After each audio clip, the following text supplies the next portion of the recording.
Welcome to NAIFA's Advisor Today podcast series, where we focus on how financial advisors work, live, and give to their local communities and our greater financial services industry. Now, let's get started with the show. Hi, everyone. Welcome to Advisor Today podcast 2025. We're super excited about bringing you a new, revamped, rebooted Advisor Today podcast. We're super excited about our guest today. It is the inauguration day. It's Martin Luther King's birthday, and it is Championship Monday. With all that being said, before we get into our wonderful guest, we do have a sponsor for today's program. Zach, who is our sponsor for today's program? Thanks, Chris. It's time to maximize your time and maximize your impact. Life Happens Pro helps NAIFA members spend less time planning communications and more time helping the clients and prospects who need your expertise. The Life Happens Pro platform makes insurance marketing easy, cost-effective, and organized. Our newly updated platform gives you access to fresh and engaging content, including social media graphics, monthly social calendars, post schedule, strategy documents, content collections, and so much more. NAIFA members can get access to a Life Happens Pro subscription for 20% off. Enter code NAIFA20 when prompted during the sign-up process. Access Life Happens Pro here, lifehappenspro.org. Back to you. Thank you, Zach. Thank you, Zach. We love Life Happens. It's an extension of NAIFA. It is our arm to be able to really tell our story. So with that being said, we want to welcome the Honorable Mr. Adam Solano. Adam, who is a longtime NAIFA member and a coveted NAIFA leader, has held numerous roles in NAIFA. Also, on this inauguration day, we thought about bringing you something unique. Adam has actually run for numerous offices. He's actually in the process of writing a book, and longtime NAIFA member in leadership, MDRT guru, and super excited to have him on the podcast. Adam. Yeah, thank you. It's good seeing you. Thanks. Good to be seen. Good to be here. We are super excited about having you. We thought about being an elected official. On today, it's inauguration day, and we think about the pageantry of passing of power, right? And Adam, can you speak a little bit? We want to talk a little bit about that, but tell us your history with politics, because you're an advisor, and also you've run for some offices, so you know the difficulty part of behind that and what comes with that. Yeah, the genesis of it is lobbying with NAIFA. Our day on the Hill, the fly-ins that we would do.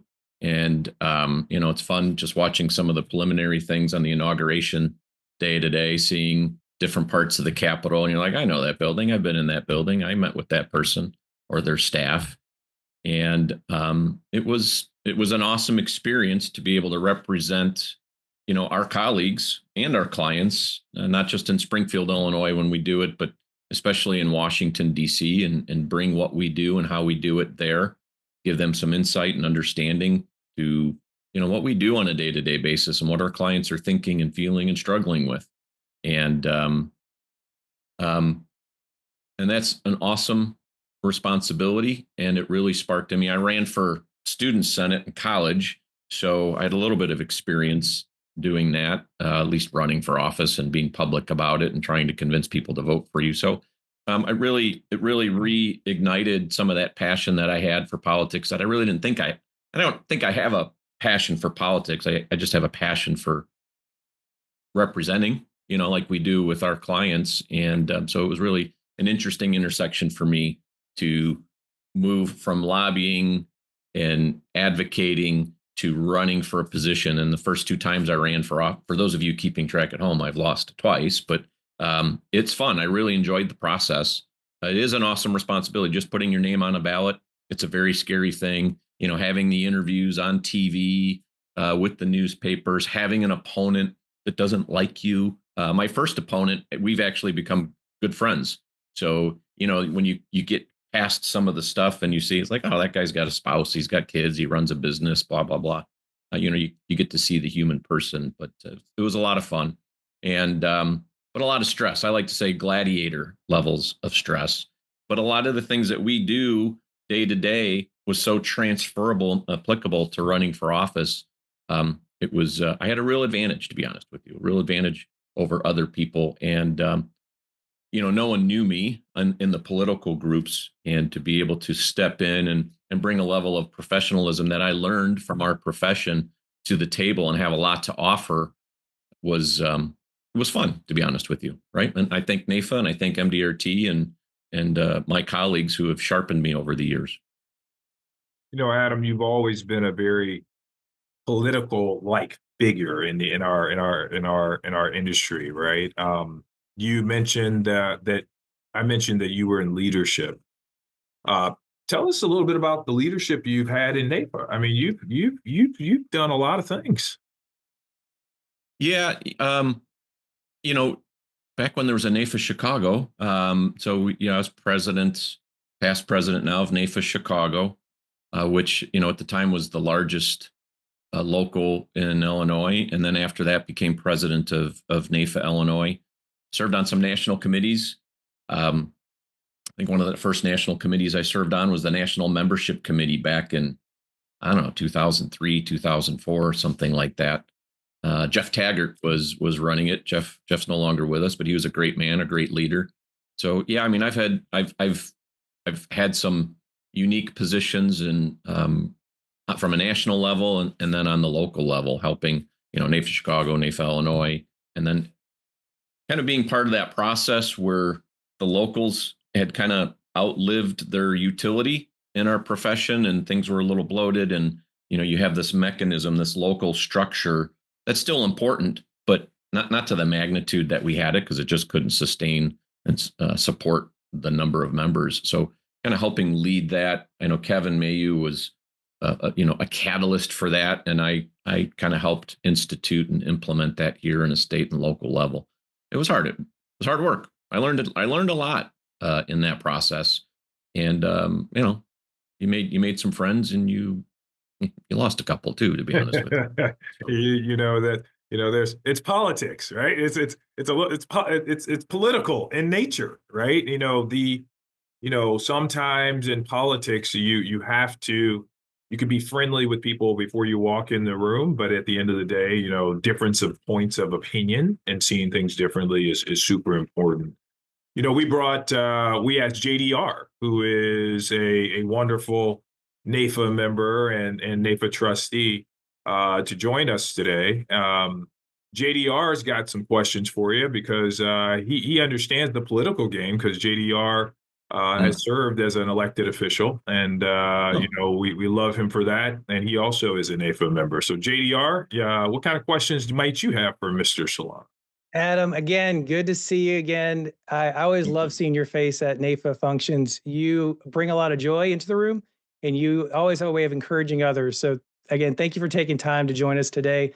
I serve at my state level on the state executive committee. You familiar with the folks who are behind the scenes, helping people like you run for office or encouraging folks like you to run. So thank you for raising your hand. You're right. It's not an easy task. And my question for you is, I've got several, but one of that comes in mind is, if there were 3 key takeaways from the times you've run for office for those folks who perhaps want to run for office and they could learn a lot from this podcast today, what would you say are the top 3 takeaways from your experience in running for political office, that if you could do it all over again, or if you could mentor somebody, you could say, you know what, don't forget, this is important, and this is important. So Adam, if you don't mind. Oh yeah, great question. I would say the first thing that comes to mind as I'm writing those down is capacity. You have more capacity than you think. And that is my number one takeaway. And as my children, I have 4 kids, as they're moving into adulthood and they're moving out of the house, living on their own, and they're getting stressed out. I was like, look, you can do more than you think. So running my business, still qualifying for top of the table, and then spending almost 3 months of that year running for a big public office. It was stressful, but it really taught me, hey, I've got more bandwidth than I thought. And as I look forward, I'll be 55 next month in March, so almost next month. it's like, okay, I've got, another lap or two left. So knowing I have more capacity, there's things that I want to accomplish with my life and business. So that would be one. You've got more bandwidth, you got more capacity than you actually realize. Number two, be prepared. You have to be prepared. You have to be and when I say prepared, you got to be thoughtful about what you want to say. And especially when you're in a public arena, and especially when you're one-on-one with clients, you really need to be prepared. And then the last one is be professional. There's going to be things that are going to try to throw you off your game. And, whether it's in your professional life or your personal life, but, in the public arena, one of the things I realized was the professionalism I learned for what we do, to dress up, show up on time, be polite, be kind. Those are simple things of professionalism that go a long way when you put yourself out there in a public way. So good. Thank you so much. Chris? Adam, you mentioned capacity. I'm sure people wonder all the time, like you see politicians when they're running, they're everywhere, right? And they're everywhere and they're doing everything. Adam, what is the toughest part about running for an office? Because it's not easy, obviously. I mean, it's a challenge, right? What do you feel is the toughest thing that just, as an athlete, there's a handful of tough, really tough things that I could tell you that most people have no clue about, right? But running for an office is another form of athletics that I am unfamiliar with it. So you could share with us what is the hardest part about running for an actual office? Some people might say speaking and doing things in public. That wasn't a hard thing for me. Because I got a lot of experience with NAIFA and MDRT serving at the local level. So it was a little more, I had some experience there. The weird thing, oddly, was asking for money, asking people for money that was for me. When we ask people for money now, it's for them, like, no, you're not writing that check to whatever, Adam Solano or Chris Gandy. You're writing that to whatever, American Funds, XYZ insurance company, and it's for them. But asking someone to give me money was super difficult. My wife would push me. She's like, get back out there and ask for money. I mean, literally, she would be out, I'm like, and that's part of it maybe came with an imposter syndrome. Who knows? But that was hard. And then the other thing that comes to mind is, knowing clients are on the other side of me politically. And there was maybe one or two issues, problems, I would say, with current client. I lost a client because of it. And that hurt, right? I mean, you take that, our business, we take personally, right? Those of us that are successful, whether it's, athletics like you did, Chris, I mean, when you fail at something, you take it so stinking personally. And so you can take things that way. So managing that in a dignified way, despite it hurting, and being able to move through it. I heard something recently when this coach, I just happened to be a little reel, I saw on Instagram where someone had called their professional coach and said, hey, this happened, this difficulty happened. And the coach's response was, good. Now you're going to learn how to get through it. And so when those things happened to me, I learned and kind of created those neural pathways and those experiences to help me with other challenges and losing other clients and having other disagreements and doing it in a dignified way. Adam, I just remember my coach saying to me a long time ago, and some of the mentors I have in this business is that was your path that was chosen for you. And if it wasn't for you, then you wouldn't have that experience. So even though we take it personally, we're like, oh no, we lost a client, right? That was the path. You just didn't realize it until it happened, right? And so it's a beautiful thing to understand that, you're growing, right? And those obstacles come because of growth and because you're asked to grow. Talk to us a little bit about. Chris, can I add one thing to that? Because it was, of course, one client in particular that left, because of a difference in values as they thought. They ended up, I had referred them to my neighbor. We live on a lake, and they wanted to buy property on the lake, and they were moving into retirement. I'm like, my neighbor's thinking about selling their house. So oddly enough, about 8 months later, they moved next door to me. And my wife's like, what are we going to do? What are we going to do? And I said, I love them as clients, and now I'm going to love them as a neighbor. Right. And so and they're great neighbors. We've got a great relationship. So it's really unique. That's you said professionalism, that's maturity on your part, right? Because some people will harbor that. Yeah. But it doesn't serve you. You have to let it go. Yep. Right. That's a sign of a good leader. Talk to us a little bit about, let's fast forward to tape. So today is inauguration day. Again, I'm an amateur. I don't know what I don't know. I just know the prestige that happens on TV. And some of us that are NAIFA members, our only connection with the government is really through advocacy or being in the house. And some people that are NAIFA members have never gone before, right? So what should we expect today? I mean, what happens at an inauguration? Is it just, the hoopla and a speech and they pass the gavel and say, okay, goodbye? I mean, Adam, tell us a little bit about today. I mean, what happens on a day like today? Well, that's such a great loaded question. I would say whether you're happy today or you're not so happy, you have to go back to what you do, right? You got to get up, the alarm goes off, got to raise your kids, get them on the school bus. I got to pick up the phone. I know right when I'm done here. I've got to meet with Steven, my account manager. We just got him contracted with with Mass Mutual. He's following a path. So, the the activity keeps coming, the things keep coming at you. And it really, it shows me on days like today that we still have control of what goes around in our immediate vicinity. And there may be macro things that we like or don't like, but I still had to put this on today and find my buttons and put the tie on and everything else and show up, right? The markets are closed. The president's literally getting sworn in as we're speaking. And I'm working. I'm with you. You guys are here with me, engaging. And the cars are still going by. Those things, you still have a lot of control in what you do on a day-to-day basis, and a lot of responsibility that you still have to complete and show up to on a day-to-day basis, right? I mean, you learn that in athletics. It's the show must go on. The show must go on.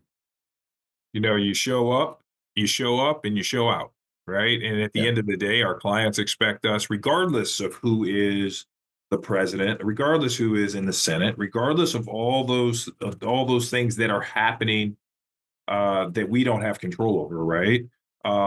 They expect us to be there and help them understand how some of the changes, right, are going to affect them personally, professionally, and financially, right? And so we become whether we're elected official or not, we've been elected by our clients. Yes. To serve for them on their behalf, and that's where NAIFA becomes a wonderful thing. Yeah, and I mean, that's so well said. We're the voice of reason for our clients, and they're going to be right. That's what we try to be. We have to be sober minded and be that voice of reason to them. Because I mean, you've gotten the calls, right? You get them before election day, you get them after election day, whether it's a state or the national, and you have to master the fundamentals and still discipline with them. And so that's what we do. Hey, what's going to happen if Trump wins? What's going to happen if Harris wins?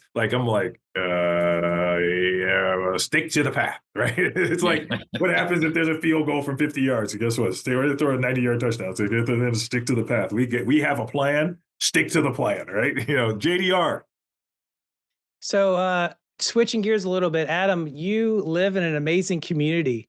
In preparation for today's podcast, did a little homework, found out that you're just up the street from Chicago and you're just down the street from Kenosha, Wisconsin, which I've got several clients and friends that are near and dear to my heart up in Kenosha. So I kind of know the area of town you live in. And I got to know, this is a kind of a silly question, but a serious one too. I assume you go to Dog and Suds. And I got to know, what is your favorite thing to eat at that amazing drive-in restaurant? Yeah, Dog and Suds. One of the things I love about where I live, Grays Lake, it is a slice of Americana, right? You walk down Main Street, and I just love it. And we have two big parades every year, and my daughter was was in marching band, and so for 4th of July, Memorial Day, it just there's nothing better than having a bright, sunny day in the spring, in the middle of the summer, with music going, everybody's happy, and also when I was running, to be able to participate in that. But Dog and Suds, yeah, they're double cheeseburger with some cheese fries and a Diet Pepsi. I don't know why you got to throw a Diet Pepsi in there to wash all that down, but good old Dog and Suds. They're expanding, man. They've got they got food trucks now, so they're I don't know what Robert Kennedy Jr. have anything to say about that, but they're going to expand their footprint. They're a staple in town. There's that, plus Twisted Burger is another place where you could probably only eat once a week at most. Well, part of enjoying good food is also enjoying quality time with people you care about. So when you're not busy serving your clients and serving within the NAIFA world, or you're involved in politics, what do you do to have fun and to unwind? Two things. I like to golf, and I try to golf at least by myself once a week, just to own around, unplug, not and just enjoy the outdoors. And then the other thing is enjoying the outdoors. We live on Third Lake, so just to sit at the end of my pier. I like to journal, so I'll journal there. And when you have a lot of people think, Adam, you're so extroverted. I'm more of an ambivert. So I go to those things to recharge and replenish. And if you see me at MDRT or NAIFA meetings, I'm kind of like Batman. I'll scoot out the back door before anybody knows it, because I'm like, I'm done, man. I'm exhausted. All this talking and socializing, and then I go just watch a movie by myself. But those are, and you got to know yourself in that way, right? So I those are two ways that I look to recharge, in solitude. Yeah, good question. Thank you. Dog and Suds, JDR. What Dog and Suds? I think there's a couple of those floating around Chicago somewhere. I've driven by them. Like, is that a Dog and Suds? Yeah. I don't think they've put a fresh coat. Well, they've probably painted it, but it's the same thing it was back in 1960 as it is today. Right. Adam, talk to us a little bit about the importance of being on Capitol Hill, coming to Capitol Hill as an NAIFA member, advocacy. Can you talk to us a little bit about that and why it's super important? One of the things, as the wonderful president-elect here, is I'm really looking to groundswell the grassroots to have our best year ever of people show up in DC, right? And take over DC. I mean, we want to really give people an exciting reason to be in DC, to show up, to be a part of this, because without representation, then we are an industry with a target on our back. Yeah, I mean, I'll go back a couple things. When you get prepared to go on the Hill and meet with our lawmakers, our legislatures, our elected officials, you have to have a level of respect for them, no matter what you think they're going to do, and or have done for that matter. Our Congressman Brad Schneider up here in the 10th District Congress, we meet with him every year. He's a great guy. He's been in our business.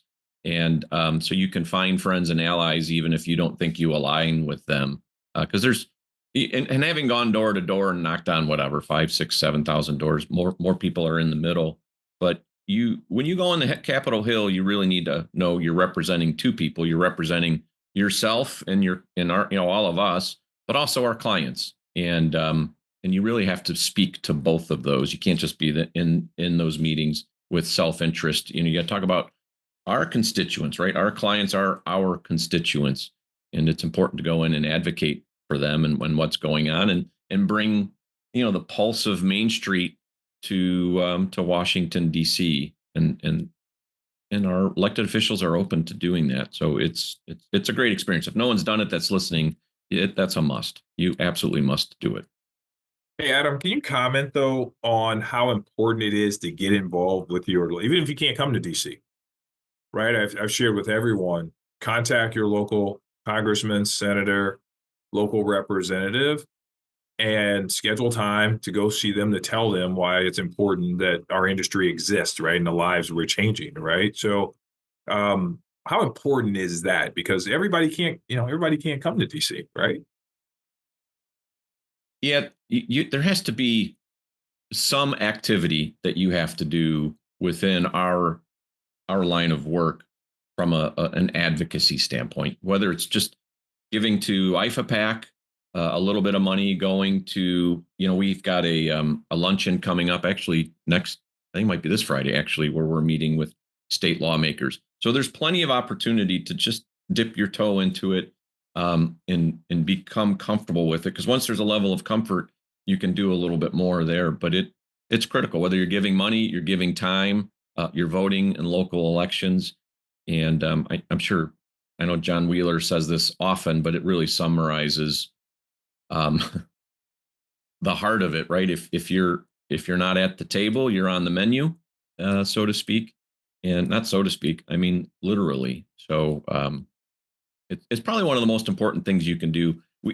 We all have had these great sales ideas that we've learned. Chris, I've learned from you. You've learned from me. When we go to meetings, we're learning from colleagues, and we get great sales ideas, and we put money in our pocket and make a meaningful difference in other people's lives.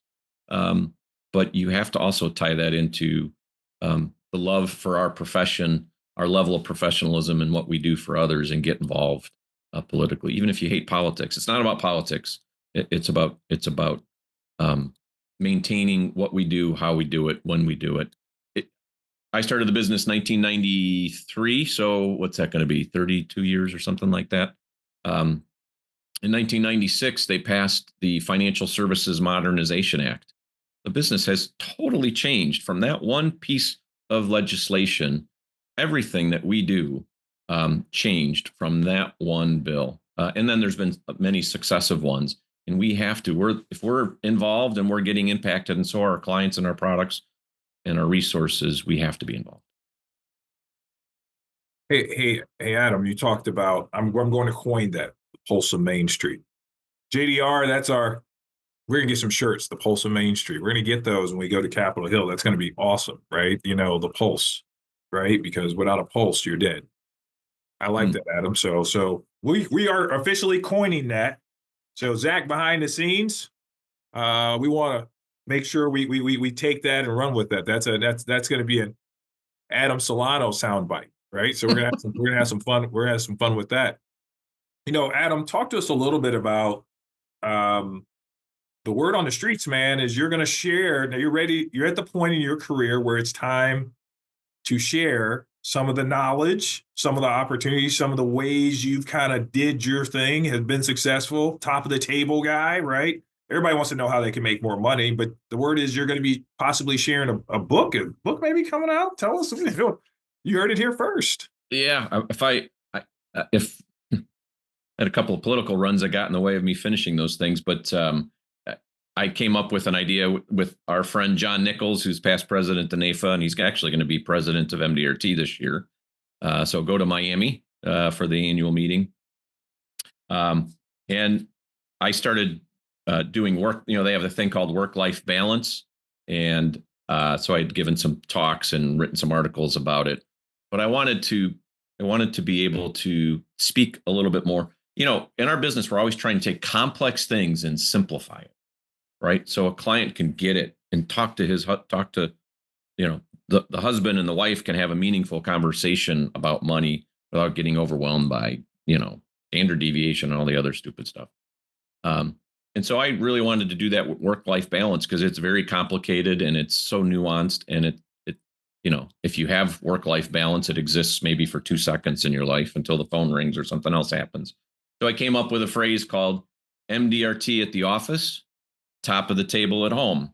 And it just kind of codifies the importance of having work-life balance. Because how many of us have hired professional coaches to get to top of the table or come to all our meetings to become top of the table, but we're just MDRT at home? Like, I don't want to be MDRT at home and top of the table. I want it opposite, right?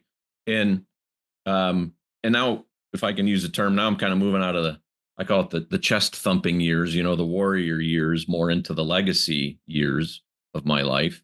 It's a simple concept that I want to be able to spread and speak to, those that are, have big families or small families or single, and what does it look like to be MDRT at the office, but top of the table at home? And so that's going to be the name of the book. And it's going to be specifically for NAIFA and MDRT. Awesome. Awesome. Adam, we look forward to promoting it, maybe having you back on when the book's out, and Sure. doing some thing with NAIFA members so they could get their hands on it sooner than later. We would love to promote that, and you are a loyal NAIFA member, and thank you so much for your years of service. Without guys like you paving the way, guys like myself, JDR, wouldn't have the playbook. I talk about the playbook, right? And using the playbook of other coaches that have been here and that we've learned from, that we can continue to learn and grow together, right? With that being said, JDR, what else do you got? I know you got some more questions, man. I do. And actually, you just teed it up quite nicely. So Albert E.N. Gray wrote a pamphlet or a book called The Common Denominator of Success. And I know you know about it, Adam, because in all of your political ads, you talk about how successful people have formed the habit of doing those things that unsuccessful people aren't willing to do. And obviously you've in many ways have lived a successful life. But my question for you is a little bit on the deeper side is, so when the good Lord calls you home and you're no longer here, how do you want to be remembered? How do you want folks to think of Adam?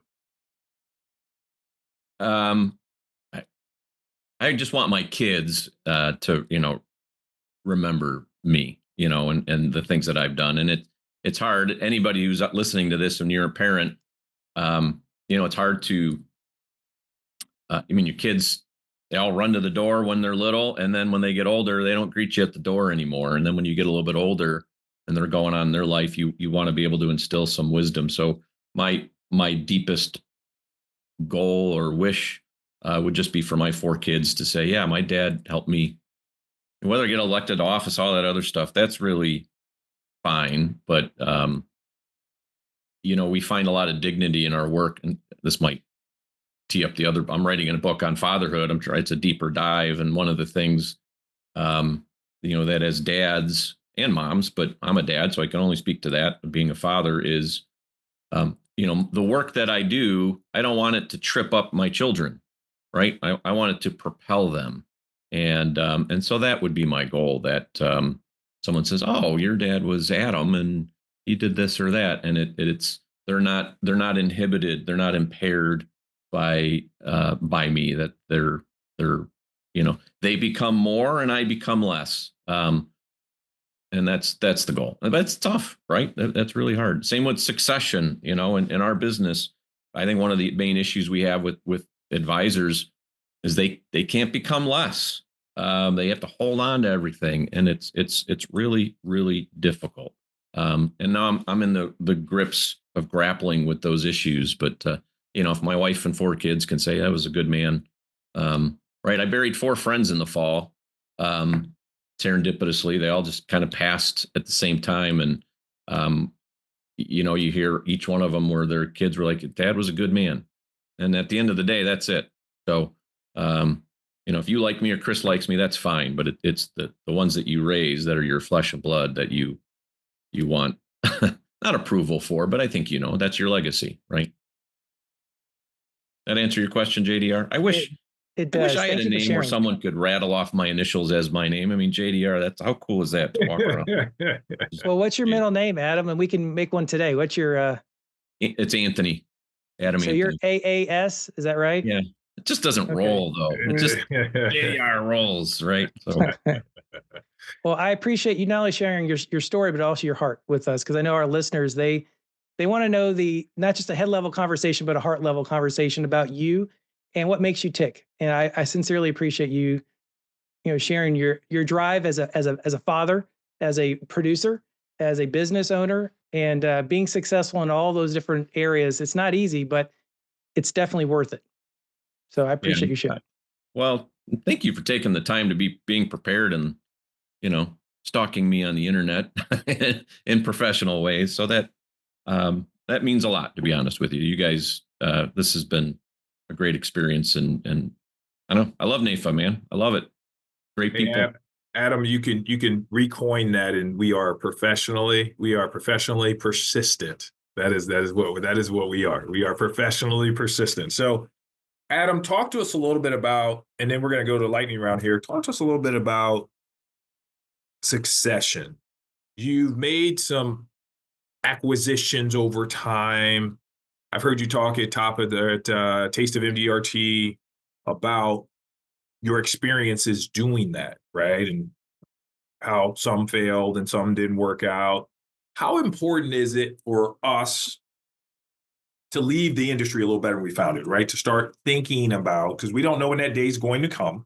There's going to come a day, right, where whatever we built and whatever we have in place, they're going to have to go with that, right? And so talk to us a little bit about the importance of succession and on both sides, right? There's a lot of people leaving the industry right now. So those young advisors out there looking around saying, hey, maybe I could grow through partnering and acquisition. And then on the other side, where you are now, where you've done that a handful of times, and now you're like, yeah, but I need to start thinking about what's next. So that's a two-part kind of question there.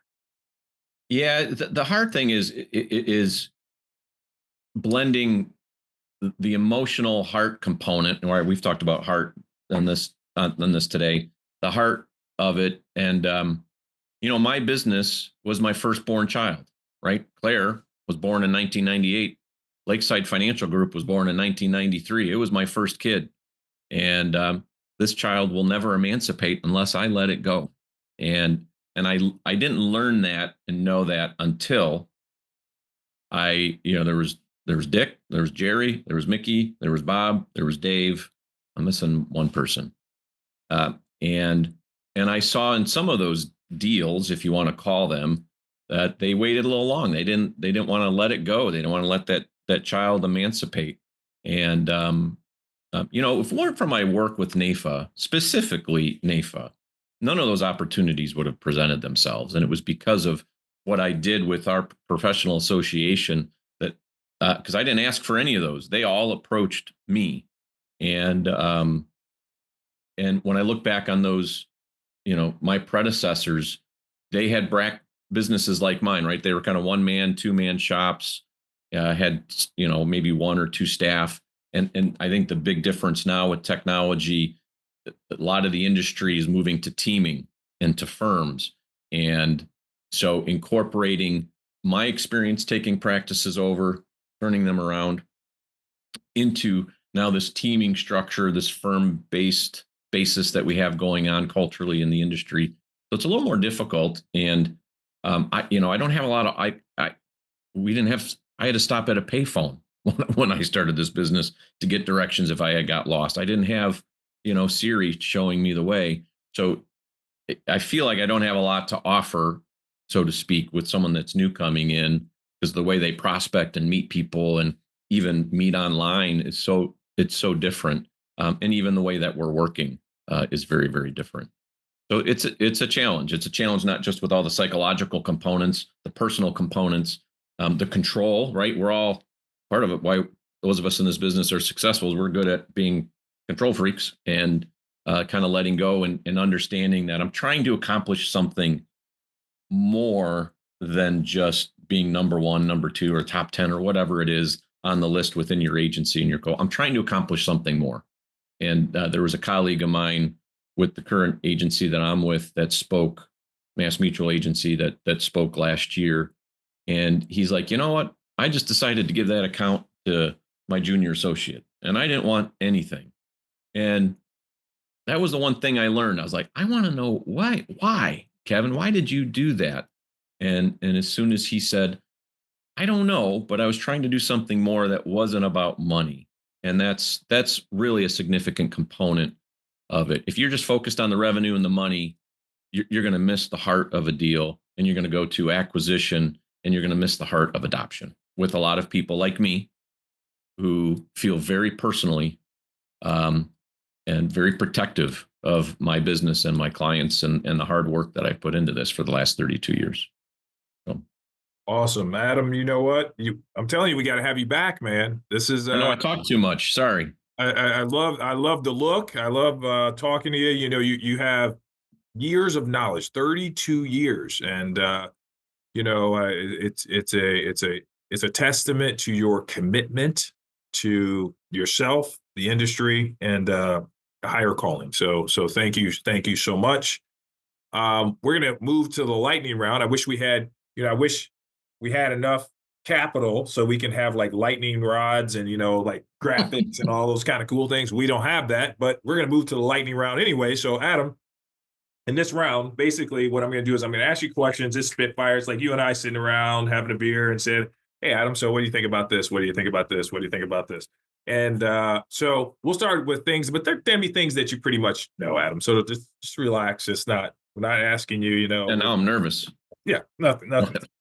So the first question is, you live in Chicago or the Chicagoland area. So we're going to ask Cubs or White Sox. Oh yeah. Cubs. I'm a Cubs guy. When I need to be. See, those are easy questions, right? We're going to ask deep dish or thin crust pizza. Oh, deep dish. Lou Malnati's deep dish. Lou Malnati's. You heard that one here first. John, JDR, put that one on your got to visit when you get here. All right, Adam. So we're going to pick up the pace now. Okay. So favorite food, sir? Favorite food's my homemade Solano spaghetti sauce. That's my favorite food. Me and my wife, we like to make Sunday spaghetti sauce. Is that something we can buy? Is that something we can get if we come to the Solano household? Brother, we'll have you over on a Sunday, wine, pasta, football game going, nothing better. Love it. Adam, talk to us a little bit about if you were to go back in time and give advice to a new advisor just starting in the business today, right? You started, it was completely different. What advice would you give your 20-year-old self back in the day when you started your first year? Put more money in your Roth IRA. But other than that, I would, patience is power. Patience is power, right? Patience is power. Yeah. Just be patient. Be patient. Right. We're in a deferred compensation kind of business, right? And it develops. You just need to be, your powers and how patient you are. Adam, what was the one skill you had to develop to kind of really grow your business? If you could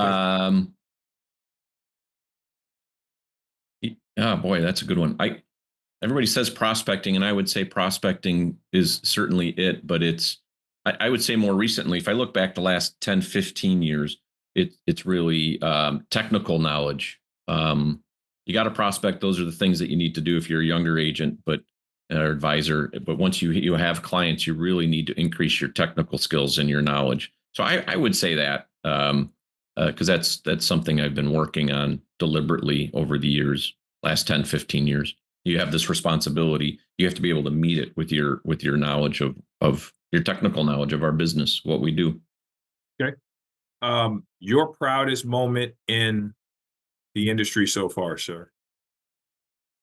My proudest moment in the industry would be the honor of carrying the legacy of my 6 predecessors, without question. Speaking main platform, MDRT is certainly fun. That was a great thing. Serving at NAIFA is a great thing. But having 6 men hand me the baton for their professional life and caring for their spouses, because most of them have passed, and their families, and watching their children and their grandchildren become clients I can't put words to it. Pretty awesome. Last question. You could go back in time and have dinner with anybody of the past. This man right here. Who would it be and who would it be and why? I'd love to meet with George, and assuming that he's, he can kind of see history from being in heaven, I assume, is what's it like, going back to the fatherhood theme here, what's it like to be considered the father of our country, but not having children of your own, right? And his children passed away, and just kind of hear it, right? He's just this great leader, this great figure, but I'm sure that's a pain point. I don't know. I'd just love to hear his take on that. That's why he just seems so interesting of a historical character for me, was just how we view him. And when I found out he didn't have children of his own, and the 2 that he adopted passed away, just fascinating to me for some reason. Wow. Awesome. All right, JDR, do you have anything else for Mr. Solano before I wrap it up? Yeah, Adam, again, thank you for joining us. And I noticed that you're a Lilly graduate, Leadership and Life Institute, and also a former moderator. So I got to know, what books are you reading these days? And because leaders are readers, so what are you reading, and what do you recommend? A book that I always recommend to folks is by Dr. John Townsend and Henry Cloud, called Necessary Endings. It's a great book. We all know how to start things as people and business owners. We stink at ending things. So it's a great way, a lot of wisdom. And then actually a book, I've been reading a lot of Isaac Asimov lately. I don't know why, but I get into science fiction just to kind of detach. But yesterday I I downloaded on my my Audible. It's called the Let Them Theory. So it just seems it looks really interesting. I've heard the author speak.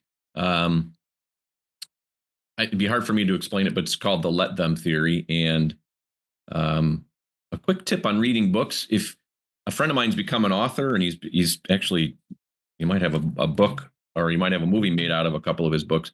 He said, if you want to get through a lot of books, he's like, buy the hardcover, softcover, doesn't matter. And then also listen to it, because we can hear faster than we can read. And if you dial up the audio to 1.5, if you can do 2 times, but at least to 1.5 times, your eyes will move as fast as you can hear, and you'll get through a book in half the time.